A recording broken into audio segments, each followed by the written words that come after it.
가정은 이 땅에서 경험하는 작은 천국입니다. 이 세상에 가정의 가치를 대신할 수 있는 것은 아무것도 없습니다. 그런데 현실에서 경험하는 우리의 가정은 천국 같진 않죠. 이해하기보다는 오해하기 쉽고, 존중하기보다는 무시하기 쉽고, 사랑하기보다는 미워하기 쉽습니다. 트럼프 롱맨이라고 하는 상담신학자가 결혼에 대해서 한 이야기가 있는데, 가정의 달에 우리가 한 번쯤 생각해 보면 좋을 그런 내용입니다. 결혼은 자기중심적이고 이기적인 한 남자가 자기중심적이고 이기적인 한 여자와 만나서 가까이 사는 것이기 때문에 끊임없이 회개하고 용서하지 아니하면 지옥이 되기 쉽다. 그러나 만일 부부가 끊임없이 회개하고 용서하면 천국을 맛볼 수 있다. 여러분의 가정은 어디에 가깝습니까? 우리의 가정이 지옥이 아니라 작은 천국 같은 그런 맛을 경험하는 가정이 되려면 우리가 어떻게 해야 될 것인가, 그 내용을 함께 나누면서 말씀의 은혜가 우리 모두에게 있기를 바랍니다. 복된 가정, 작은 천국 같은 가정이 되려고 하면은 첫째는 하나님이 도와주셔야 된다. 하나님의 도움을 구하라고 하는 거예요. 1절에 보면 여호와께서 집을 세우지 아니하시면 이라고 하는 말로 시작이 되는데, 여기 세운다라는 말은 집을 짓는다, 집을 건축한다, 그런 의미가 있어요. 그러니까 여호와께서 집을 건축한다. 여호와는 가정 건축가다 그 말이죠. 우리가 믿는 하나님은 가정 설계자이고 가정 건축가이고, 그 앞에서 우리가 살아가는 매일매일의 우리의 삶은 가정 건축 현장이라 그렇게 말할 수 있습니다. 하나님은 하나님의 자녀된 우리가 하나님의 설계대로 하나님의 의도대로 살아가는 그런 가정이 되기를 원하십니다. 그런데 본문 1절 2절에 보면 헛되다라는 말이 3번 나와요. 1절에 보면은 집을 세우는 자의 수고가 헛되다, 또 파수꾼에 깨어있는 것이 헛되다. 2절에는 수고의 떡을 먹음이 헛되다. 헛되다라고 하는 말에 전제가 있는데, 그것이 뭐냐면 하나님께서 함께 하시지 않는다면, 다시 말해서 하나님이 도와주시지 않는다면 우리가 어떤 수고를 해도 어떤 일을 해도 결국 헛될 수밖에 없다, 그런 이야기죠. 생각해보면 이스라엘 역사가 그랬습니다. 이스라엘이 범죄하고 하나님께서는 하나님이 함께 하심을 거두셨어요. 하나님의 도우심을 거두셨습니다. 그래서 솔로몬이 죽고 난 다음에 이스라엘은 남과 북으로 나라가 나뉘어지게 되죠. 세월이 흐르면서 북왕국 이스라엘은 아수르에 망하고 남왕국 유다는 바벨론에 망하게 됩니다. 하나님이 그렇게 기뻐하셨던 예루살렘 성전도 무너지고 그 자리는 모슬림 사원이 되어 있지 않습니까? 우리 인생이 헛수고로 끝나버릴지 아니면 아름다운 결실을 맺을지 하는 여부는 하나님이 함께 하시는 여부에 달려 있다는 거예요. 하나님이 도와주시는지 도와주지 않는지, 그것이 우리의 삶의 모습을 결정해 간다는 것입니다. 그렇다면 하나님의 도우심이 그렇게 절대적이라면은 우리가 도우심을 받기 위해서 무엇을 해야 될 것인가, 어떻게 해야 될 것인가? 가장 쉬운 또 가장 빠른 간단한 방법은 기도하는 것입니다. 매일의 삶 속에서 하나님의 뜻을 묻는 거예요. 하나님, 오늘 하루 제가 어떻게 살아가야 될까요? 하나님, 오늘 하루 인도해 주옵소서. 제가 순종하겠습니다. 이것이 바른 기도고 또 이것이 하나님의 도우심을 받는 방법입니다. 우리가 형식적으로 기도하는 것이 아니라 진지하게 기도하고, 그리고 하나님의 말씀을 따르기 위해서 가정이 노력해 순종해 살아갈 때에 우리의 가정은 작은 천국 같은 복된 가정이 되리라 믿습니다. 그래서 첫 번째 드린 말씀은 하나님의 도우심을 구하라. 두 번째는 하나님의 사랑을 구하라. 제가 처음에 설교를 준비하면서는 복된 가정이 되려면 잠을 잘 자야 된다. 본문에 그런 내용이 나오니까 그래서 하나님의 사랑을 구하라는 내용과 잠을 연결해서 말씀을 나누겠습니다. 2절 말씀입니다. 너희가 일찍 일어나고 늦게 누우며 수고의 떡을 먹으며 헛되도다. 그러므로 여호와께서 그의 사랑하시는 자에게는 잠을 주시는도다. 2절은 일과 안식에 대한 말씀인데 너희가 일찍 일어나고 늦게 누우며, 이것은 일에 대한 표현이죠. 사랑하신 자에게 잠을 주신다. 이것은 안식에 대한 표현입니다. 참된 행복, 그것은 일과 안식의 균형으로 가능하다. 그런 이야기죠. 밖에서 열심히 일하고 집에 들어왔을 때 가족이 기대하는 것은 안식하는 것, 그리고 밤에 단잠을 자는 것이죠. 건강한 사람은 잠을 잘 잡니다. 그런데 잠을 잘 자지 못한다는 것은 무엇인가 몸에 이상이 있는 거죠. 무엇인가 어딘가에 병이 있는 것입니다. 그렇다면 잠을 잘 자려면 어떻게 해야 되느냐? 여러분에게 도움이 될 수 있기를 바라는데요, 하나님이 주시는 단잠은 열심히 일하는 자에게 주시는 것입니다. 열심히 일하는 사람은 어디서 자도 그냥 머리만 그냥 침대에 대면 잠이 드는 거죠.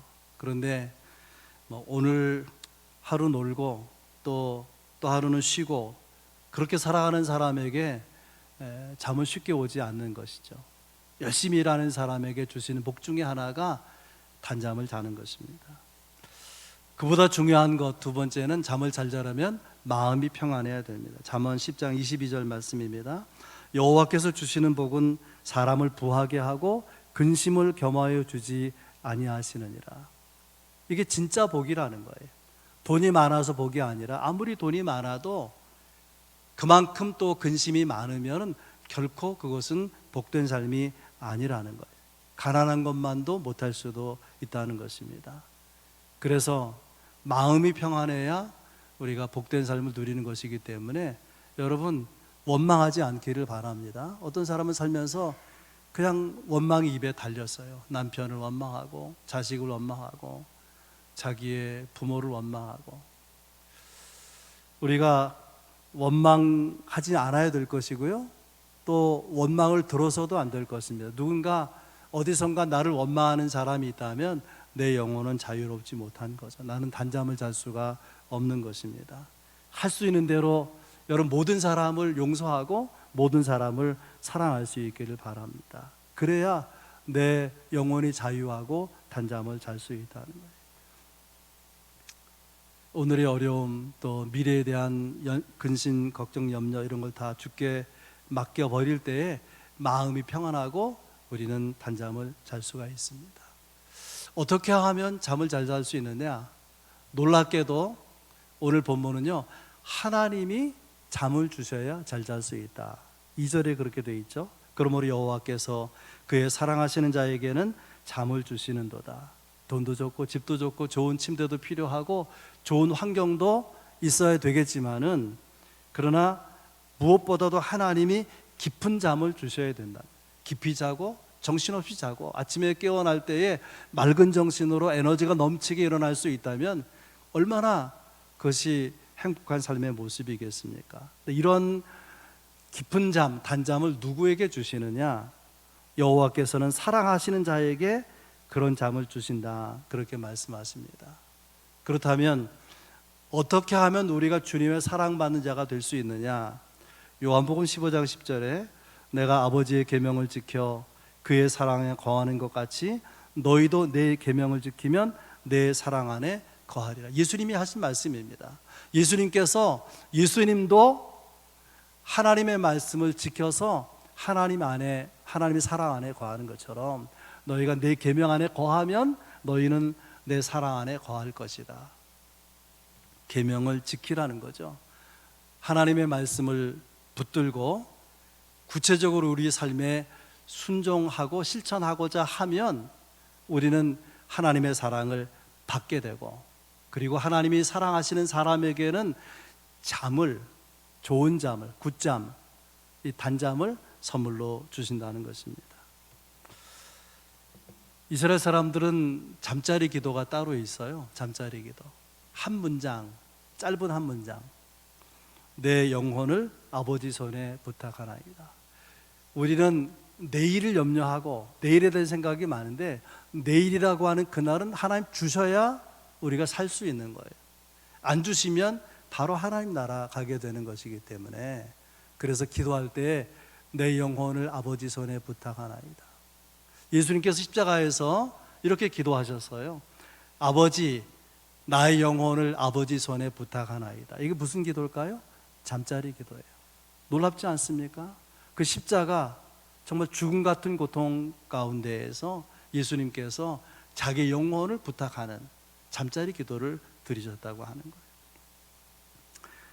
거예요. 아버지께 맡기고 아버지가 주시는 단잠을 자는 것, 그것이 행복이죠. 설교를 준비하면서 잠에 대해서 글을 많이 읽었는데 여러 종류의 잠이 있더라고요. 한잠, 잠깐 자는 거예요. 쪽잠, 틈날 때 자는데 편안한 잠이 못 되는 거죠. 선잠, 잠을 자는데 잠자는 건지 깨어있는 건지 모르는 그런 설치는 잠이에요. 그런가 하면 깊은 잠이 있고, 세상 사람들은 꿀잠 이런 얘기를 하지 않습니까? 가장 중요한 것은 행복한 잠을 자는 것입니다. 잠은 안식이고, 또 잠은 우리에게 생명력을, 마음과 영혼에 힘을 불어넣기 때문에 행복한 잠을 자는 것이 굉장히 중요한데, 이런 잠을 누구에게 주시느냐? 사랑하는 자에게 주신다는 거예요. 그러므로 우리가 사랑받는 자로 살아가는 것이 굉장히 중요한 거죠. 복된 가정을 이루는, 복된 삶을 누리는 방법, 첫째는 하나님의 도우심을 구하는 것, 두 번째는 하나님의 사랑을 구하는, 그 행복의 상징적인 내용이 단잠을 자는 것입니다. 오늘 어린이 주일인데, 오늘 본문이 이제 3절서부터 자녀에 대한 내용이 나오거든요. 복된 가정, 행복한 삶, 그것은 자녀를 잘 키우는 데 있는 것입니다. 이 3절부터 나오는 내용은요, 자녀가 누군가, 자녀의 정체성을 진술하고 있어요. 3절, 보라 자식들은 여호와의 기업이요 태 열매는 그의 상급이로다. 자녀는 하나님이 주신 기업이고 하나님이 상급으로 주신 것이기 때문에, 생각해 보면 직장 생활의 성공보다도, 내 사업의 성공보다도 훨씬 더 중요한 것이 이 자녀에 대한 문제입니다. 자녀를 키우는 것, 부모이기 때문에 단지 의무로서가 아니라 기업으로 여겨서, 하나님 주신 상급으로 여겨서 내가 감사하고 주의 뜻을 따라서 잘 키워야 될 것인데, 그렇게 키운 부모는, 자녀를 잘 키운 부모에게 자녀는 상급처럼 기쁨과 자랑의 면류관이 될 것입니다. 오늘 본문 4절에 보면 자녀의 정체성 또 한 가지를 말해요. 자녀는 화살이다. 자녀는 기업이고, 자녀는 상급이고, 자녀는 화살이다. 4절에 젊은 자의 자식은 장사의 수중에 화살 같으니, 옛날에 전쟁할 때 칼 들고 싸우잖아요. 또 화살을 쏘지 않습니까? 적과 맞닥뜨리게 되는데 내 화살통에 화살이 가득히 있으면은 두렵지 않죠. 마음이 든든하지 않겠습니까? 자식이 마치 화살과 같다는 것입니다. 근데 생각해 보면 중요한 것은 활이에요. 활. 똑같은 화살이지만 어느 활에 먹여지느냐에 따라서 화살이 관역을 향해서 명중할 수도 있고, 관역까지 날아가지 못하고 떨어져 버릴 수도 있는 것입니다. 이 활의 정확도, 활의 완성도가 화살의 방향을, 화살의 거리를, 또 화살의 그 목표를 결정한다는 거예요. 칼릴 지브란이라고 하는 시인이 아이들에 대하여라는 시를 썼어요. 가정의 달의 어린이 주일에 한번 생각해 볼 좋은 시라 여겨집니다. 아이들에 대하여 부모 그대들은 활입니다. 그대들의 아이들이 살아있는 화살처럼 그대들로부터 쏘아져 앞으로 나아갑니다. 그리하여 활을 쏘는 하나님은 무한의 길 위에서 관역을 겨누고 자신의 화살이 보다 빨리 보다 멀리 날아가도록 온 힘을 다해 그대들을 구부립니다. 그러므로 그대들의 구부러짐을 기뻐하십시오. 하나님은 날아가는 화살을 사랑하는 만큼 흔들리지 않는 활도 사랑하기 때문입니다. 자녀를 키우는 것은 어렵죠. 어떤 때는 힘들고 고통스러울 수 있는데 활을 휠 때의 그 힘듦과 이렇게 비유해서 설명하고 있는 것입니다. 그러면서 이 칼릴 지브란이 이 시를 쓰면서 활은 흔들리지 말아야 된다는 거예요. 활이 흔들리면 화살도 흔들릴 것이기 때문에 자녀라는 화살이 하나님의 목표를 향해서 향하도록 화살이 방향을 잘 잡아줘야 되는 거죠. 활이 잘 방향을 정해야 돼요. 활이 정한 대로 화살은 날아가는 것이니까. 그리고 어느 날 자녀가 멋진 화살로 부모의 활시위를 떠나는 순간 자녀들이 보다 멀리 보다 높이 날아갈 수 있도록 자녀를 축복하며 떠나보내는, 이것이 부모된 사명이다, 그렇게 말할 수 있습니다. 이런 부모, 자녀라는 화살을 바른 방향으로 잘 날려보낼 수 있는, 하나님의 목표를 향해서 날려보낼 수 있는 그런 부모에게 주시는 복이 5절이에요. 그들이 성문에서 그들의 원수와 담판할 때에 수치를 당하지 아니하리로다. 성문, 이 성문에서 재판하고요, 성문에서 결혼식하고, 성문에서 사람들을 만나고, 성문에서 물건을 거래하고 그래요. 이 성문은 삶의 한복판, 우리가 사는 삶의 자리, 사회나 도시를 말하는 것입니다. 어떤 사람이 자녀를 잘 키웠다면 그가 사는 사회에서, 그가 사는 도시에서 결코 부끄러움을 당하지 아니할 것이다. 부모가 아무리 삶이 화려하고 삶이 든든하다고 할지라도 자녀가 부끄러운 삶을 살아간다면 그 부모는 얼굴을 들지 못할 것이다, 그런 이야기입니다. 그렇다면 자녀를 어떻게 키워야 될 것인가? 오늘 말씀이 구체적으로 여러분에게 도움이 되기를 바라는데요, 성경은 자녀는 부모가 키우는 것이다, 부모가 가르치라는 거예요. 후진국은 가족 중에 누가 한 사람 돈 벌면은 가족들이 그럭저럭 다 먹고 살 수 있는데, 잘 사는 나라일수록, 선진국으로 갈수록 혼자 벌어서 가족들이 다 그 선진국 수준에 맞춰서 살기 어렵습니다. 그래서 맞벌이를 하죠. 맞벌이를. 그래서 유럽, 미국 다, 캐나다, 우리나라 다 맞벌이 시대로 가고 있지 않습니까? 맞벌이 하면서 살아야 되기 때문에, 그러다 보니까는 자식을 교육할 시간이 없는 거예요. 그래서 유치원에 맡기고, 또 학원에 맡기고, 과외 선생님에게 맡기고, 어떤 때는 컴퓨터에 맡기고, 게임에 맡기고, 그런 환경 가운데서 아이들은 자기 마음의 자리를 잘 잡지 못하고 신앙적으로 보면 영원히 파리해져 가는 것입니다. 유대인들은 자녀를 키우는 1차적인 책임은 부모다. 특별히 신앙적인 삶은 부모가 가르쳐야 된다, 그렇게 생각하는 민족인데요, 에베소 6장 4절에 이런 말씀이 있어요. 또 아비들아, 너희 자녀를 노엽게 하지 말고 오직 주의 교훈과 훈계로 양육하라. 자녀를 가르친다 그러면 엄마 아빠 중에 누가 떠올려집니까? 당연히 엄마죠. 근데 이스라엘 사람들은 아버지를 먼저 생각하는 거예요. 물론 부모가 자녀를 다 가르치지만은 엄마 아빠 중에 아버지에게 더 책임이 크다, 그런 뜻입니다. 심리학자들이 연구해 보니까 가정에서 일어나는 온갖 종류의 불행한 일들, 온갖 어려운 일들은 원인이 어디에 있었느냐? 아버지의 부재 현상에 있었다는 거예요. 아버지의 부재. 여러분의 가정이 그럴지도 몰라요. 이제 아버지가 퇴근하고 집에 들어가요. 너무 늦은 시간이니까 아이는 그때 자고 있죠. 또 아이가 깨어서 학교 가기 전에 아버지는 또 돈 벌기 위해서 나가는 거예요. 아이는 아버지 얼굴을 본 적이 없는 거예요. 가족을 위해서 애쓰지만, 아이들을 위해서 애쓰지만 아이들에게 있어서 그런 아버지는 있으나 마나한 아버지. 왜냐하면 없는 아버지니까. 여러분, 가정의 문제의 뿌리가 부모에게 있다면, 또 특별히 아버지에게 더 있다면, 그러면 가정의 달에 우리 아버지들은 어떻게 되겠습니까? 가정으로 돌아와야죠. 또 가정의 관심을 가져야 되지 않겠습니까? 그런 가정의 달, 그런 가정이 되시기를 바랍니다. 자녀 교육의 시작점은 부모의 모범입니다.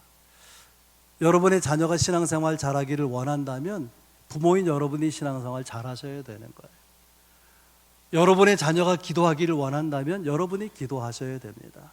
여러분의 자녀가 정직하게 살기를 원하면 여러분이 세상의 사회에서 정직하게 사셔야 될 것입니다.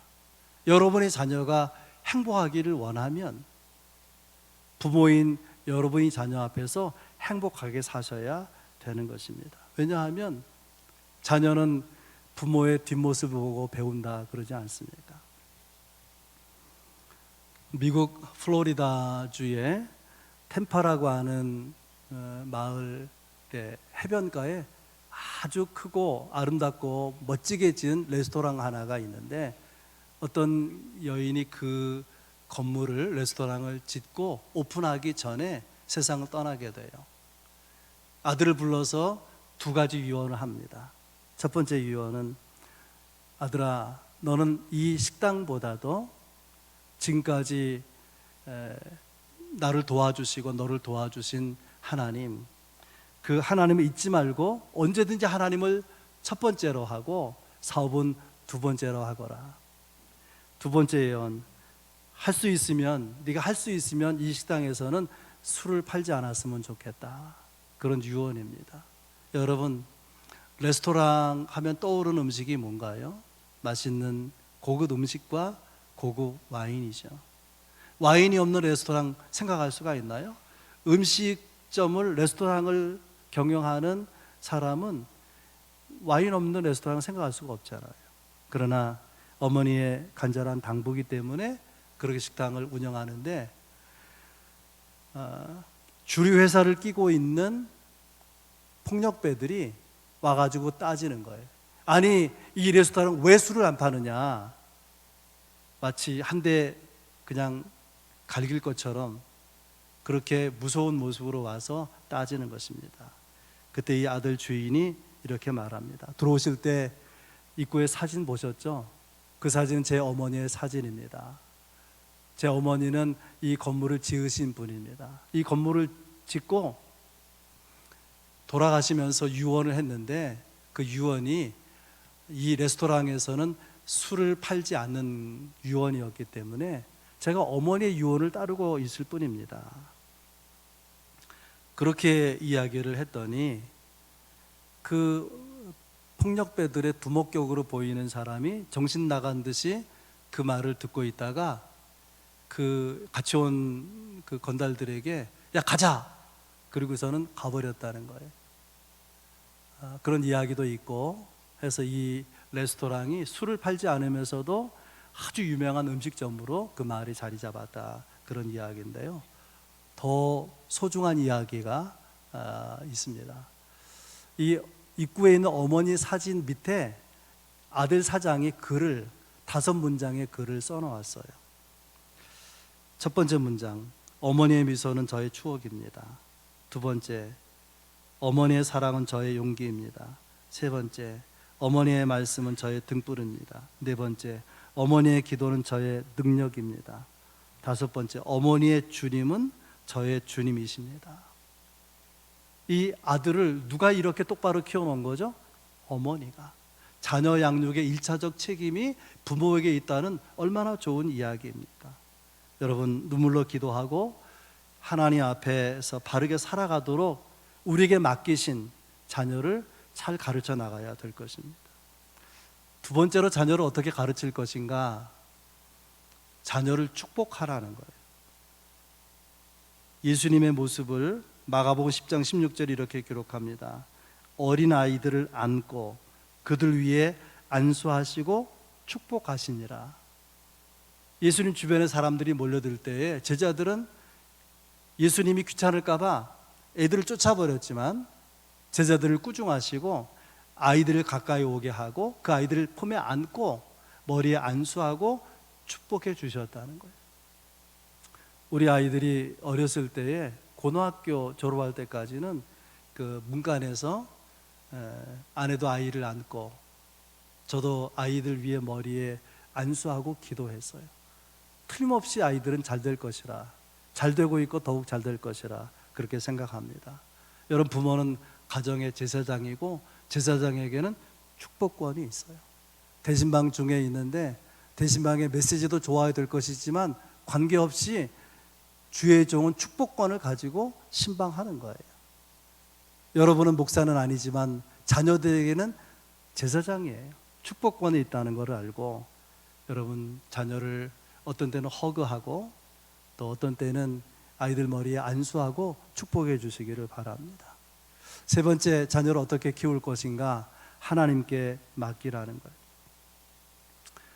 다른 것은 다 하나님께 맡겨도요 잘 맡기지 못하는 게 자녀예요.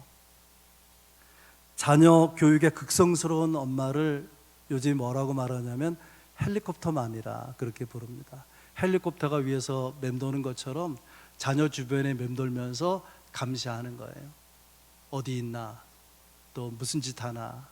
그래가지고서는 다가와가지고서는 너 그러면 안 돼, 이거 하면 안 돼, 저거 하면 안 돼, 하지 말라는 금지가 얼마나 많은지 몰라요.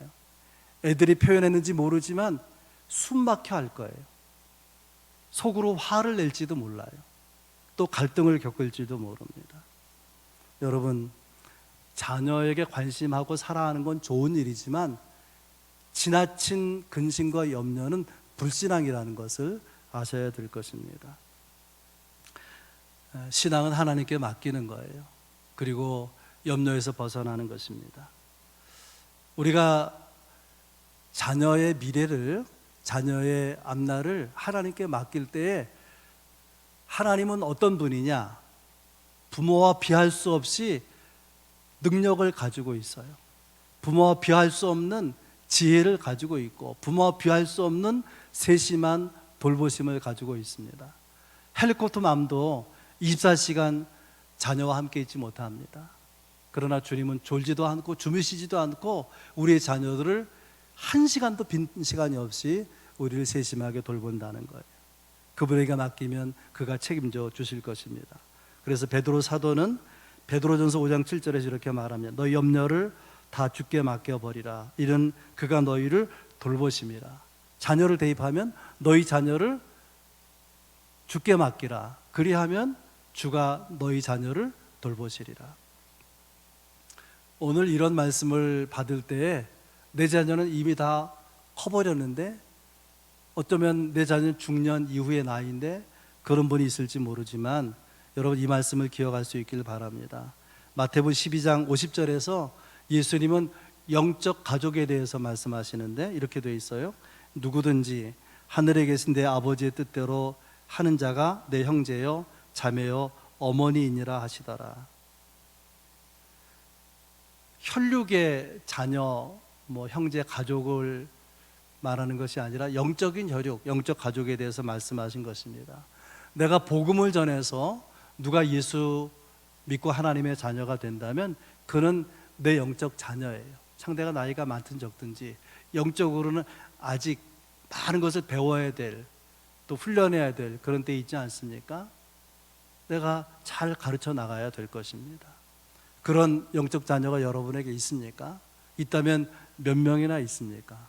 어떻게 그들을 돕고 있습니까? 오늘 어린이 주일입니다. 부모인 우리가 자녀를 바르게 사랑하고 있는지 또 바르게 키우고 있는지를 돌아보는 그런 날이죠. 자칫 잘못하면 자녀가 하나님 될 수 있어요. 자녀가 우상이 될 수 있습니다. 우리는 우리의 모든 것을 집중해서 하나님을 바라보아야 되는데 하나님을 집중하고 하나님을 바라보기보다 온통 신경이 자식에게 다 가 있는 거예요. 하나님보다 자식을 더 집중하고 하나님보다 자식을 더 바라보고 있는 것입니다. 하나님을 경외하고 살아야 되는데 자식 말 한마디에 부들부들 떠는 거예요. 정신 차리지 못하고. 여러분 자녀를 어떻게 키우고 계십니까? 성경에서 말하는 자녀 양육은 강하게 키우고 거룩하게 키우라는 거예요. 어린이들이 때로 들판에 나가서 연을 날리지 않습니까? 바람이 안 불면은 연이 뜨질 못해요. 조금 불편하지만 세찬 바람이 불면 연은 그냥 훨훨 하늘로 날아오르게 되지 않습니까? 배를 항구에 묶어두면 배는 편안할 수 있지만 항구에 묶어두기 위해서 배를 건조하는 사람이 누가 있어요? 험한 풍랑을 헤치고 저 먼 바다로 나갈 수 있도록 여간 풍랑에도 견딜 수 있는 큰 배를 만들어서 세계로 향해서 띄우는 거 아니겠습니까? 여러분 자녀를 강하게 키우고 믿음으로 거룩하게 키우시기를 바랍니다. 하나님께 맡기면 오늘 말씀처럼 부모에게 그 자식은 하나님 주신 기업이 되고 상급이 되고 또 하나님이 원하신 목표를 향해서 날아갈 화살이 될 것입니다. 그리고 우리의 가정을 복된 가정이 되게 하고 우리의 자녀를 복된 자녀가 되게 하시는 은혜를 베풀 것입니다. 이런 은혜가 가정의 달을 맞는 어린이 주일을 맞는 여러분 모두에게 있기를 주의 이름으로 축원합니다.